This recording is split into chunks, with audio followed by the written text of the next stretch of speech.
ഇനി എന്തൊക്കെയുള്ളതെന്ന് നോക്കാം. മേലെ ഒരു ലിവിങ് റൂമും 2 ബെഡ്റൂമാണുള്ളത്. ബെഡ്റൂം 3ലേക്ക് പോവാം നമുക്കിനി. ഇവിടെ ലെഫ്റ്റ് സൈഡിൽ കാണുന്നത് ഒരു സ്റ്റോറേജ് റൂമും റൈറ്റ് സൈഡിൽ കാണുന്നൊരു വാഷ്റൂമാണ്.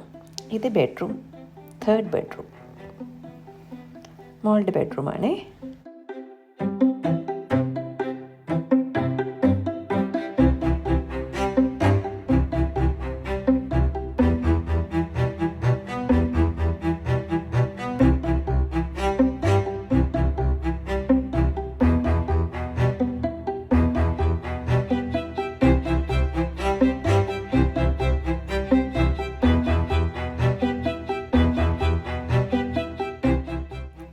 നമുക്ക് 4th ബെഡ്റൂം നോക്കാം.